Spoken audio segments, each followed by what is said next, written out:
Dear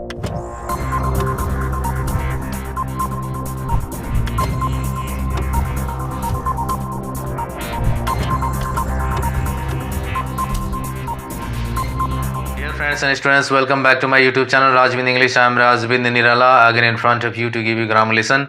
And today the lesson is English sounds and speech mechanism. If you don't know what is English sound and what is a speech mechanism, then you must view this video lesson till the end. Don't leave in the middle, don't skip the video lesson. So let's get started. Speech mechanism के बारे में पढ़ेंगे. Speech mechanism क्या होता है? Speech mechanism makes the spoken language possible. Speech mechanism के कौन कौन से ऐसे पार्ट्स हैं उसके बारे में आप पढ़िए. तो देखिए, स्पीच मैकेनिज्म के पार्ट्स हैं the respiratory system, the phonatory system, the articulatory system. Respiratory system, phonatory system और आर्टिकुलेटरी सिस्टम. तो सबसे पहले देखिए फोनेटिक्स क्या होता है. What is phonetics? तो phonetics is the study and science of speech sound. Phonetics study और साइंस होता है स्पीच साउंड का, मतलब स्पीच साउंड का अध्ययन और विज्ञान होता है phonetics. When we produce speech sounds we use the speech mechanism. जब हम स्पीच साउंड को प्रोड्यूस करते हैं तो हम क्या करते हैं, तो स्पीच मैकेनिज्म को यूज़ करते हैं. विच कंप्राइजेज, जिसमें समाहित होता है, ऑफ सर्टन ऑर्गन्स, जिसमें एक खास ऑर्गन इसमें मिला हुआ रहता है, समाहित होता है मतलब जुड़ा हुआ रहता है. Of the body such as the muscles of the chest, जैसे कि बॉडी का मसल्स ऑफ द चेस्ट हो गया, द टोंग हो गया, द लिप्स हो गया, ये दोनों ऊपर नीचे, एंड सो ऑन. मतलब पैलेट है, तीत है, टिथरीज है, ये सारे के सारे मिल करके क्या करते हैं, स्पीच साउंड को प्रोड्यूस करते हैं. तो सबसे पहले देखिए the respiratory system. The respiratory system में क्या होता है उसको आप समझ लीजिए. इसमें क्या है, कंप्राइजेज ऑफ. रेस्पिरेटरी सिस्टम में क्या क्या जुड़ा हुआ रहता है, क्या क्या समाहित होता है, तो लंग्स होता है, फेफड़ा होता है, muscles of the chest, chest का मसल्स होता है, एंड द विंड पाइप और ट्रैकिया. और फिर उसके बाद में ट्रैकिया ये हो गया और विंड पाइप हो गया, ये हो गया, ये फूड पाइप हो गया और ये हो गया विंड पाइप और ट्रैकिया. यहाँ आप पिक्चर देख रहे हैं, इस पिक्चर में देखिए ये ट्रैकिया है और इसी को विंड पाइप भी कहा जाता है, और दूसरी तरफ है फूड पाइप है. तो फूड पाइप का अलग फंक्शन होता है, विंड पाइप का अलग फंक्शन होता है, इसके बारे में मैं बता रहा हूँ. दूसरा है primary function of the lungs is to enable us to breathe और रेस्पायर. लंग्स का प्राइमरी फंक्शन क्या होता है, यह हमें रेस्पिरेशन में मदद करता है. जब हम सांस लेते हैं तो हमारा ये चेस्ट का मसल होता है, फूलता है, स्प्रेड करता है, अंदर हवा जाती है और फिर लंग्स भी फैलता है. और जैसे हम बाहर हवा करते हैं, जैसे ही हम सांस को बाहर फेंकते हैं, तो ये सांस नली से जैसे सांस बाहर निकलने के लिए तैयार होता है, तो तैयार होने के क्रम में ये क्या करता है, ये सांस हवा क्या करती है, तो जितने सारे यहाँ पर पार्ट्स देख रहे हैं ऑर्गन्स के, ये ऊपर का जो हिस्सा है, उस सारे के सारे ऑर्गन्स के पार्ट्स में जा कर के वो वाइब्रेट करता है, उसे टकराता है. कभी कभी हवा बिना वाइब्रेट किए ही, बिना हमिंग करते ही बाहर निकल जाती है, और कभी कभी क्या होता है, उन अंगों के बीच में स्पर्श करने से वहाँ पर हमिंग होती है, वाइब्रेशन होता है और साउंड प्रोड्यूस होता है. तो इसीलिए क्या कर रहा है कि primary function of the lungs is to enable us to breathe और रेस्पायर. यह प्राइमरी फंक्शन क्या करता है, हमें सांस लेने और सांस छोड़ने में मदद करता है. लंग्स सांस लेने में और सांस छोड़ने में मदद करता है.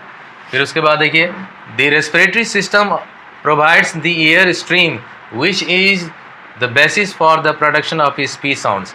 रेस्पिरेटरी सिस्टम क्या करती है, स्ट्रीम को प्रोवाइड करता है, मतलब हवा जब हम लेते हैं और जब हम हवा छोड़ते हैं तो एयर स्ट्रीम जो विभिन्न अंगों से जा कर के टकराने के बाद साउंड को प्रोड्यूस करती है. अभी मैंने वही बताया है, साउंड को प्रोड्यूस करती है. कैसे कैसे, कौन कौन अंग से, किस किस पार्ट से, या स्पीच ऑर्गन का कौन कौन ऐसे पार्ट है जिससे साउंड का प्रोडक्शन होता है, वो भी मैं बताऊंगा. Besides lung, the glottis and the velum also provide air stream for the production of speech sound. तो लंग्स के अलावा और क्या क्या स्पीच साउंड को प्रोडक्शन में मदद करता है, तो ग्लॉटिस और वेलम, जो सॉफ्ट तालु होता है, मुलायम तालु होता है वो मदद करता है स्पीच साउंड को प्रोडक्शन करने में।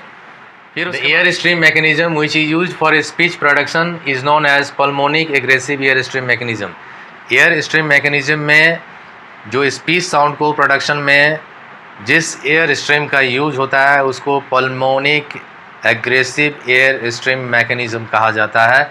तो आप लोगों ने दी रेस्पिरेटरी सिस्टम में क्या क्या है, किसका क्या फंक्शन है, किस ऑर्गन का क्या फंक्शन है उसको समझ लिया। अब उसके बाद देखिए द फोनेटरी सिस्टम।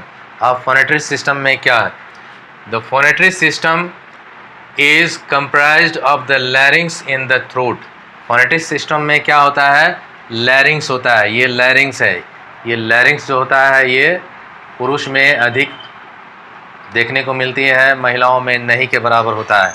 ये जो हड्डी उठा हुआ भाग है इसी को कहा जाता है लैरिंग्स। फिर the larynx contains a pair of muscular bands और folds called the vocal cords. Larynx के ठीक पीछे में, पीछे वाला हिस्सा में जो मस्कुलर बैंड्स होता है, जो फ्लैसी पार्ट होता है उसको वोकल कॉर्ड्स कहा जाता है। The space between the cords is called the glottis. और फिर जो वोकल कॉर्ड के बीच का जो खाली जगह रहता है उसको ग्लॉटिस कहा जाता है। ये जो वोकल कॉर्ड है इसके बीच के खाली भाग को क्या कहा जाएगा? इसको ग्लॉटिस कहा जाता है, ठीक है। और इसका सबसे ऊपरी हिस्सा को एपिग्लॉटिस कहा जाता है। देखिए 3 important positions of vocal cords. Vocal cords के 3 इंपॉर्टेंट पोजीशंस हैं, इसको आपको अच्छी तरह समझ लेना चाहिए। पहला हो गया the vocal cords can be held wide apart with wide opening. Vocal cord जो है वाइड ओपनिंग या वाइड अपार्ट पार्ट के रूप में यह फंक्शन करता है। जैसे कि ग्लॉटिस जो होता है वह इस पोजीशन का होता है। ये आगे का हिस्सा जाता है, आगे का हिस्सा जो रहता है फ्लैसी पार्ट होता है जो इसमें सटता भी है और हटता भी है। तो जब हवा लंग्स से बाहर निकलती है तो यदि हवा इसमें बाहर निकलते समय ये सीधे बाहर पार कर जाता है तो उसमें किसी तरह का कोई हमिंग नहीं होती है। तो जब हमिंग नहीं होती है तो उससे जो साउंड का प्रोडक्शन होता है उस साउंड को हम कहते हैं वॉइसलेस साउंड। जैसे कि हम अपने इस लैरिंग्स के ऊपर यहाँ उंगली रखते हैं और इंग्लिश का जो वॉइसलेस या फोनीम का जो वॉइसलेस साउंड्स है उसको अगर हम बोलते हैं तो क्या देखते हैं कि इसमें वाइब्रेशन होता है या नहीं होता है। जैसे कि ह, प, क, ट, च, इसमें वाइब्रेशन नहीं होता है, इसमें थोड़ा भी वाइब्रेशन नहीं होता है। तो उसमें क्या होता है, ये जो वोकल कॉर्ड का पहला जो यहाँ पर फंक्शन कर रहा है उसमें जो हवा बाहर निकलती है तो वो बिना वाइब्रेशन किए हुए बाहर निकल जाती है और साउंड प्रोडक्शन करती है। लेकिन जैसे हम यहाँ पर उंगली रखते हैं और जो वॉइस साउंड को हम प्रोड्यूस करते हैं तो उसमें यहाँ पर वाइब्रेशन होता है। जैसे कहते हैं ब, ड, क। यहाँ देखिए इसमें क्या होता है, यहाँ पर वाइब्रेशन होता है, ठीक है। तो यही कह रहा है क्या कि the vocal cords can be held wide apart with a wide opening. जब वाइड ओपनिंग होता है तो उससे वॉइसलेस साउंड निकलता है। जैसे इंग्लिश का बहुत सारे साउंड हैं, जैसे सिट, शिट, फीवर, थिंक। दूसरा है the vocal chords held loosely together. जब वोकल कॉर्ड्स ये लूजली टुगेदर जब ये सट जाता है और उससे जब हवा पास करती है, मतलब लंग्स से हवा निकलती है बाहर की ओर जाने के लिए तैयार होती है, तो उसमें वाइब्रेशन होता है। तो वाइब्रेशन होने वाला जितने भी कंसोनेंट के वॉइस्ड साउंड है उसमें वाइब्रेशन होता है। जैसे कि ड, क, म, न, ल, ये सारे के सारे जो फोनीम है या इंग्लिश साउंड्स हैं, कंसोनेंट साउंड्स हैं, इसमें वाइब्रेशन होता है और ये वोकल कॉर्ड के शटने से होता है। इसका आगे वाला हिस्सा सटने से होता है। फिर उसके बाद देखिए the vocal cords can be held tightly together. और ये वोकल कॉर्ड्स टाइटली टुगेदर कब रहता है? जब हम पानी पीते हैं और खाना खाते हैं उस समय वोकल कॉर्ड्स टाइटली टुगेदर हो जाता है। और जैसे वोकल कॉर्ड्स टाइटली टुगेदर हो जाता है तो वो खाना या पानी किससे जाता है हाथ के अंदर? तो ये फूड पाइप के द्वारा जाता है, फूड पाइप होते हुए जाता है। इसीलिए खाना खाते समय हमें बोलना नहीं चाहिए, क्योंकि जब हम बोलते हैं तो हवा अंदर जाती है, फिर हवा बाहर आती है, तो उसमें खाना का कुछ भाग इस वोकल कॉर्ड्स में प्रवेश करने के लिए तैयार हो जाता है और हम खांसने लगते हैं, उस समय हमें परेशानी होती है। Articulatory system, the articulatory system ये भी बहुत इम्पोर्टेंट है। मतलब हम जो साउंड को प्रोड्यूस करते हैं या आर्टिकुलेट करते हैं, तो उसमें कौन कौन से ऐसे पार्ट्स हैं स्पीच ऑर्गन का जो हमें साउंड को प्रोड्यूस करने में मदद करता है, तो ये आर्टिकुलेटरी सिस्टम में आपको पढ़ना होगा। ठीक है, तो पहला हो गया द फायरिंग्स। यहाँ देखिए the pharynx, the pharynx it extends from the top of the larynx to the root of the tongue which lies opposite it. यह कहाँ से एक्सटेंड करके जाता है? तो top of the larynx, larynx से होते हुए ये जो टॉप ऑफ भाग है, यहाँ से यह फायरिंग वाला हिस्सा होता है ना? क्या it extend from the top of the larynx to the root of the tongue. ये टोंग का जो रूट है, पिछला हिस्सा, वहाँ ये फायरिंग्स होता है। विच लाइज अपोजिट, मतलब टोंग के पिछले हिस्से में यह फायरिंग्स होता है। टोंग का जो बैक हिस्सा है वो, और फिर उसके बाद सॉफ्ट पैलेट, इसके मूवमेंट मतलब टोंग का पिछला हिस्सा, सॉफ्ट पैलेट का मूवमेंट, और फिर लैरिंग्स के मूवमेंट पर यह विभिन्न प्रकार के साउंड को प्रोडक्शन करता है, यानी कि साउंड को प्रोड्यूस करता है। और जितने सारे ये जो टोंग है या सॉफ्ट पैलेट है, इनके किस तरह का मूवमेंट होता है, इसके मूवमेंट पर डिपेंड करता है कि ये साउंड कैसा प्रोड्यूस। देखिए the lips, they are in the front most position of the oral tract. यह ओरल ट्रैक्ट का सबसे अगला हिस्सा में रहता है। अपर लिप, लोअर लिप, यहाँ देखिए अपर लिप हो गया ये, और लोअर लिप हो गया। लिप का भी काम होता है, लिप भी कई प्रकार के साउंड को प्रोड्यूस करने में मदद करता है। जैसे हिंदी का साउंड्स हो गया पा बा, तो पा बा साउंड जो हम प्रोड्यूस करते हैं वो क्या होता है, लिप जो दोनों लिप्स एक दूसरे से टाइटली क्लोज्ड हो जाते हैं, जैसे पा बा, टाइटली क्लोज होने के बाद में ये साउंड का प्रोडक्शन होता है। और उसके बाद में म, तो म में क्या होता है, जब हम म साउंड को प्रोड्यूस करते हैं, हिंदी का जो म साउंड है, तो म उसमें दोनों लिप्स आपस में खुलते हैं और एयर को नोज से, नेजल कैविटी से बाहर निकलने में मदद करता है। म इन प्रकार के जो वावल साउंड है, तो वावल साउंड को भी प्रोड्यूस करने में लिप मदद करता है। जैसे कि हम कहते हैं ई, तो ई बोलते हैं तो जो दोनों लिप्स हैं एक दूसरे से हट जाते हैं, फिर उसके बाद में ई और साउंड को प्रोड्यूस करने में मदद करते हैं। वावल साउंड है ऊ में क्या करते हैं, दोनों लिप्स राउंड हो जाता है, जैसे ऊ दोनों लिप्स क्या हो जाता है, राउंड हो जाता है, राउंड पोजीशन में। वावल साउंड है आ में क्या होता है, दोनों लिप आपस में हट जाता है आ, और एयर स्ट्रीम को बाहर निकलने में मदद करता है आ। यहाँ पर लैरिंग्स में किसी तरह का कोई वाइब्रेशन नहीं होता है, मतलब वोकल कॉर्ड में कोई वाइब्रेशन नहीं होता है। द टीथ में क्या है, some consonant sounds are produced with the help of teeth. कुछ कंसोनेंट साउंड्स टीथ की सहायता से प्रोड्यूस्ड होते हैं। जैसे हिंदी कंसोनेंट का हो गया त थ द ध स, सब टीथ की सहायता से इसका प्रोडक्शन होता है। अभी मैं आपको ऑर्गन ऑफ स्पीच बता रहा हूँ, न कि वावेल और कंसोनेंट साउंड के बारे में। मैं इसके बारे में जब बताऊंगा तो अलग से चार्ट बनाऊंगा वावेल का, कंसोनेंट का, तब फिर मैं उसमें बताऊंगा। अभी आप केवल ऑर्गन ऑफ स्पीच समझ लीजिए। तो देखिए द टीथ रीज किसको कहा जाता है, तो यहाँ तो समझ गए आप, टीथ में हो गए अपर टीथ और ये नीचे का हो गया लोअर टीथ। अब टीथ रीज क्या है, तो देखिए द टीथ रीज और the alveolar ridge is the convex part of the roof of the mouth lying just behind the upper teeth. ये क्या है, रूफ ऑफ द माउथ, अंदर का जो मुंह के अंदर का जो रूफ है, ऐसे उत्तल है,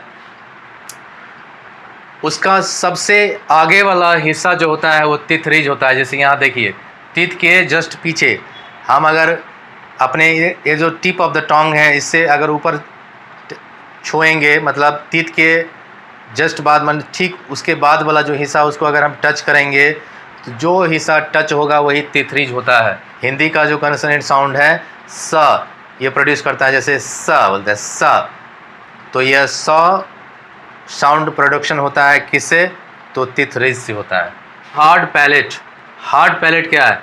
beyond the alveolar ridge is a hard bony surface which we can feel if we move our tongue from the alveolar ridge along the roof of the mouth. Hard palate, यहाँ देखिए ये हुआ hard palate। तो hard palate कहाँ होता है? यदि हम अपने टोंग का जो ऊपर हिस्सा है उससे अगर हम रूफ ऑफ द माउथ को स्पर्श करेंगे, जब हम छुएंगे तो टीथ रीज के बाद जो भी हिस्सा, जो भी पार्ट स्पर्श होगा उस टोंग से, वह पार्ट क्या कहलाएगा? हार्ड पैलेट कहलाएगा। हम इंग्लिश वर्ड को यस कहेंगे, इसको जब हम उच्चारण करेंगे, जब इस वर्ड का प्रोडक्शन करेंगे, तो जहाँ पर Tong roof of the mouth को जहाँ स्पर्श करेगा, समझिए वही है हार्ड पैलेट। जैसे यस यस यस, है ना, पूरी तरह से टच नहीं करता है लेकिन फिर भी स्पर्श करने की स्थिति में रहता है। उसके बाद सॉफ्ट पैलेट, सॉफ्ट पैलेट क्या है? यहाँ इस फिगर में भी आप देख रहे हैं, हार्ड पैलेट के ठीक पीछे है soft palate. The soft part of the roof of the mouth is called the soft palette.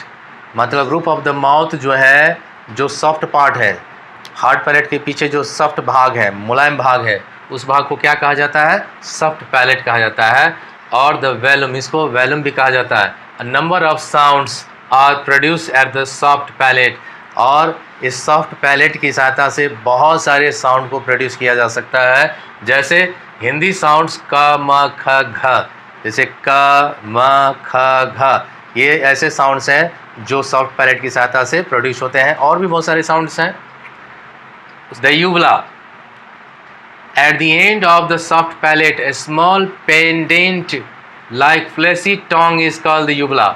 मतलब सॉफ्ट पैलेट के एंड में, लास्ट में एक फ्लैशी टोंग जैसे छोटा सा फ्लैशी भाग है जो लटका हुआ रहता है, उस भाग को क्या कहा जाता है? युगला कहा जाता है। उर्दू साउंड्स करीब, कौन और प्रोड्यूस, जैसे अगर उर्दू साउंड कहते हैं करीब, कौन, ये ऐसे साउंड से जो युगला की सहायता से प्रोड्यूस होते हैं। फिर अब टोंग पर आते हैं। यहाँ देखिए टोंग, टोंग को 4 भाग में बांट दिया गया है। सबसे आगे वाला भाग ये जो है टिप ऑफ द टोंग, उसके ठीक बीच वाला भाग, पीछे वाला भाग ब्लेड हो गया, उसके बाद उसके पीछे वाला भाग फ्रंट हो गया, उसके पीछे वाला भाग बैक हो गया। यहाँ देखिए क्या है, it is the most flexible of the organs of speech. Speech organs का सबसे फ्लेक्सिबल भाग होता है ये। The part of the tongue which lies opposite the teeth is the tip of the tongue. मतलब टीथ के ठीक अपोजिट में टोंग का जो भाग होता है उसको टिप कहा जाता है। टीथ है वो अपर टीथ, लोअर टीथ, उसके ठीक पीछे जो टोंग का सबसे आगे का हिस्सा होता है वो टिप होता है, टिप ऑफ द टोंग कहा जाता है उसको, है ना। अपोजिट द टीथ रीज और alveolar ridge is called the blade. मतलब टीथ रीज, टीथ रीज के अपोजिट में, टीथ रीज के अपोजिट में उसके ठीक सामने सामने जो टोंग का हिस्सा है उसको क्या कहा जाता है? तो blade, blade of the tongue कहा जाता है। And the front of the tongue lies opposite the hard palate. और फिर टोंग का जो फ्रंट होता है हार्ड पैलेट के अपोजिट में होता है, इसको हम क्या कहते हैं? फ्रंट कहते हैं। मतलब हार्ड पैलेट के अपोजिट में जो भाग होता है उसको टोंग का फ्रंट भाग कहते हैं। The part of the tongue lies opposite the velum और soft palate is called the back of the tongue. और सॉफ्ट पैलेट के ठीक अपोजिट में जो भाग होता है टोंग का, उसको क्या कहा जाता है? बैक ऑफ द टोंग कहा जाता है। The two sides of the tongue are its rims. और टोंग का जो दोनों साइड्स हैं इसको रीम्स कहा जाता है। तो इस प्रकार से आप लोग क्या कीजिए, इसका भी स्क्रीनशॉट ले लीजिए, ठीक है। तो आज के लिए इतना ही। मैं इस तरह के कंटेंट्स पर वीडियो लेसन बनाता रहता हूँ। यदि आप मेरे यूट्यूब चैनल पर नए हैं तो चैनल को सब्सक्राइब कर लीजिए, लाइक कीजिए, बेल आइकन को प्रेस कीजिए। पहले की वीडियोज़ को समझने के लिए, देखने के लिए आई बटन में दिए गए लिंक और डिस्क्रिप्शन में दिए गए लिंक से आप उन सभी वीडियोज़ को देख सकते हैं। मेरा जो वीडियो लेसन अभी चलेगा वो लिंग्विस्टिक्स पर ही होगा। और अब मैं जो भी बताऊंगा वावेल और कंसोनेंट साउंड्स का चार्ट बना करके मैं एक एक चीज़ को फिर बताऊंगा। ये तो केवल ऑर्गन ऑफ स्पीच था, इसीलिए मैंने इसमें उस सभी प्रकार के साउंड को नहीं बताया है। तो आज के लिए इतना ही। Thank you very much. Have a nice day, have a nice dream. Thank you.